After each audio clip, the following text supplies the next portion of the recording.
Bangladesh universal declaration of human rights 1948 সালের যেটা আমরা সার্বজনীন মানবাধিকার ঘোষণাপত্র এটা স্বাক্ষর করেছে। এবং এই ইউনিভার্সাল ডিক্লারেশন অফ হিউম্যান রাইটসে বলা আছে যে প্রত্যেক নাগরিকের বেঁচে থাকার অধিকার রয়েছে। এখন তিনি যেভাবে মৃত্যুবরণ করেছেন আপনারা দেখেছেন যে তার ঘরটি খুবই আবর্জনাপূর্ণ ছিল, নোংরা অবস্থায় ছিল এবং বসবাস অনুপযোগী ছিল। এবং যিনি নার্স গিয়েছিলেন এখানে তিনি বলেছিলেন যে 1-2 বছর এই ঘরটি মনে হয় পরিষ্কার করা হয়নি।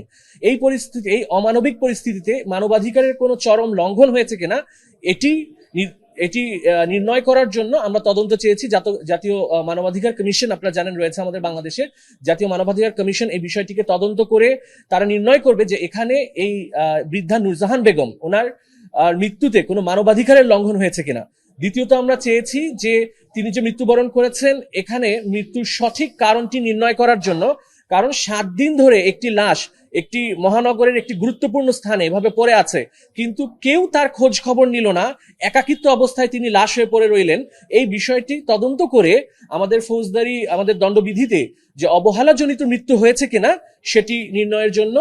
এবং তৃতীয় যে বিষয়টি আমরা কোর্টের কাছে চাচ্ছি সেটা হচ্ছে, আপনারা জানেন যে প্রত্যেক উন্নত দেশে কেয়ার গিভার, যারা বয়স্ক রয়েছেন কেয়ার গিভার, তাদের পরিচর্যাকারী বা নার্স প্রদান করা হয় রাষ্ট্র থেকে। এটি রাষ্ট্র বা সরকারের দায়িত্ব যে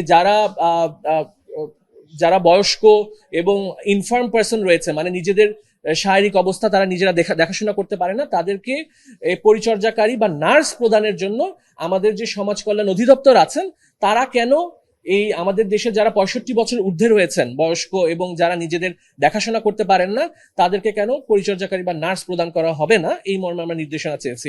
এই রিটটি আগামী সপ্তাহে হিয়ারিং করার জন্য আমরা আদালতে জমা দিয়েছি এবং আমরা আশা করছি যে আমরা এই রিটে আদালতে নির্দেশনা দিলে মৃত্যুর সঠিক কারণ নির্ণয় করা সম্ভব হবে। এখানে একটি অপমৃত্যুর মামলা হয়েছে, যেটাকে আমরা ইউডি কেস বলি, আনন্যাচারাল ডেথের বলি। অপমৃত্যুর মামলা হয়েছে এবং মামলাটি করেছে কিন্তু তার মেয়ে করেছেন। এবং আপনারা জানেন যে তার একজন সন্তান সরকারের উচ্চপদস্থ কর্মকর্তা। কাজেই এখানে পুলিশ যথাযথভাবে তদন্ত করতে পারবে কিনা, উনি আমি আসলে নাম বলতে চাচ্ছি না, উনি একজন যুগ্ম সচিব এবং বন্দর কর্তৃপক্ষের সাথে আছেন।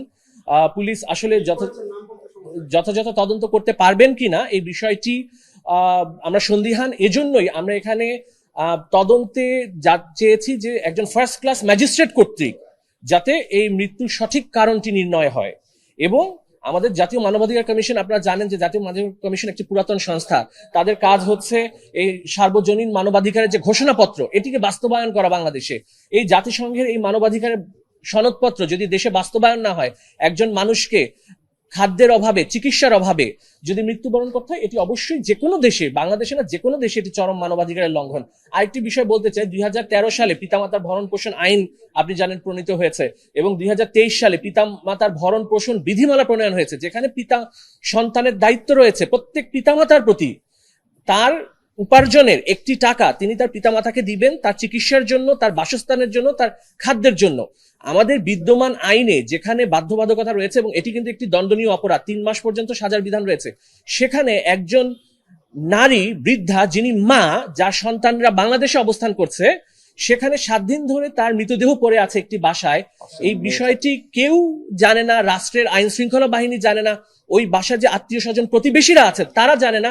এটি সন্দেহজনক এবং এই বিষয়টি সঠিক তদন্তের জন্যই আমরা বিচারিক তদন্ত চেয়েছি। নাম কেন বলতে চাচ্ছি না, কারণ এখানে আসলে প্রকৃত কারা দোষী। কারণ দেখেন এখানে আমরা মানবাধিকার আপহোল্ড করার জন্য আসছি।